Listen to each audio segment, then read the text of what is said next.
The Jonas Brothers album debuted in August 2007 at number 5 on the Billboard charts. To boost sales even higher, the boys made a special appearance on the Disney Channel's Hottest Show. So wait, why not the Jonas Brothers? The most pivotal part in the Jonas Brothers' career was when they really tied themselves in with Hannah Montana and Miley Cyrus. It was electric. Hannah Montana was already a huge success, but when these guys came out on stage, the entire audience just came alive. We're such big fans. We love your music. You're pretty. Pretty good with the singing and the dancing that you do. Wow, you're pretty. 10.7 million people watched the show, making it pretty much the most watched episode of Hannah Montana ever. Yeah, it's exciting for everywhere we go, but this is definitely very, very crazy. We enjoy all of our fans, and they're the best in the world for sure. Jonas fans turned out in droves when the band hit the road with Miley Cyrus and her Best of Both Worlds tour. The tour we're on right now with Miley is absolutely amazing. We're having so much fun. Nick formed a special bond with the Hannah Montana star. It's safe to say that, yes, they clearly were dating and had some sort of a relationship. It was a teenage thing, a really innocent relationship. When you're on tour together and you're backstage, you can hang out all you want. Pretty normal high school stuff. Aside from the fact that they're insanely famous. People want to see it like Britney and Justin or something. The prince and princess of teen pop. Like, of course, who better for him than her, and who better for her than him? But, you know, they're kids, and I think there's probably more pressure on, like, a teenage romance than there needs to be. The constant tabloid attention proved too much for the young couple. Well, when Miley and Nick broke up, I was there with her every day, just helping her get through it, because she was really heartbroken, and so it's just really hard for her to not only have to deal with it, you know, on her personal level, but to see it out there in the media. She goes, I just want to forget about it, you know? This is kind of like a publicist's dream come true and a publicist's nightmare at the same time, but it was something that obviously got people talking about him. The public also zeroed in on the brothers' beliefs. One of the things that's given them controversy is the fact that they wear purity rings. Their promises to ourselves is a God that will stay pure till marriage. And some people might not understand it, but to us, it's important and it means a lot to us.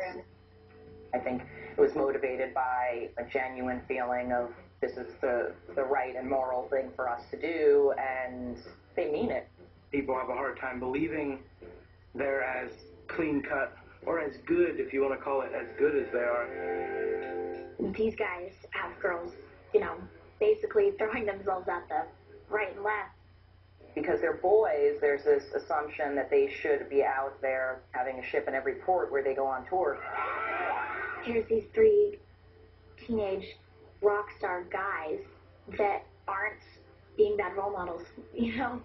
And I think it was shocking for some people to see that there is such thing as a good role model out there. We were brought up by good parents, and that's the way we live. We're really just being ourselves and trying to be the best people we can be. And we're not perfect in any means at all. Despite the gossip, the band was as hot as ever. And after 54 sold-out shows with Cyrus, the boys had little time to relax. Their own Look Me in the Eyes tour demanded immediate attention. We just come off the road with Miley. We had 3 days to prepare the tour, which is not a lot at all. We were all kind of stressed about it, wanted to make the best show it could be since it was our first headlining tour.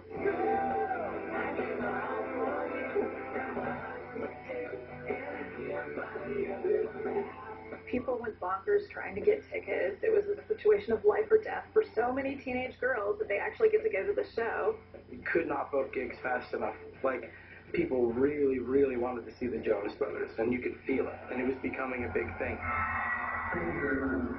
People want to come see something fun, and we try to put on a good show. You know, we just love being on stage, and I think we've done some really cool things.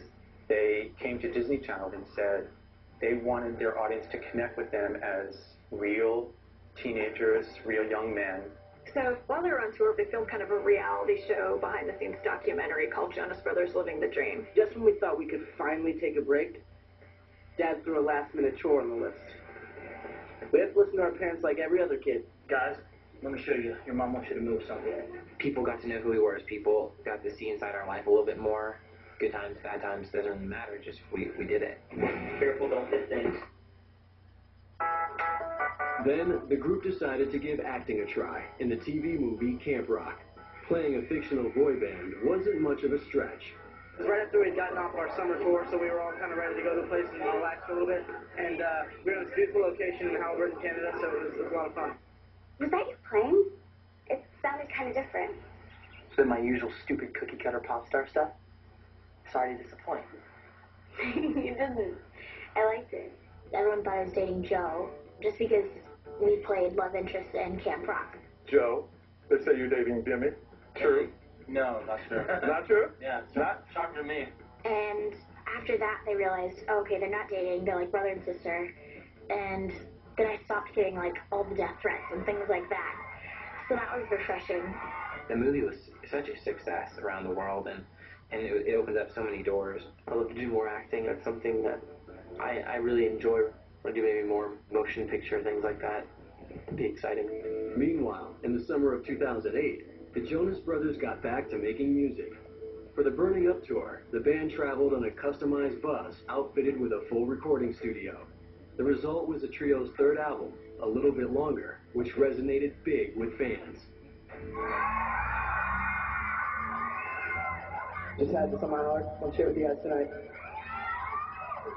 A Little Bit Longer is a song that Nick wrote by himself about his diabetes. And the general message of the song is be grateful, work hard, don't take things for granted. You don't know what you got till it's gone. He's so inspirational, and it's just really cool to see him up there doing what he loves. Even if he doesn't feel good, he gets out there on that stage and he tells his story. All the highs and lows and gone, a little bit longer, and I'll be fine.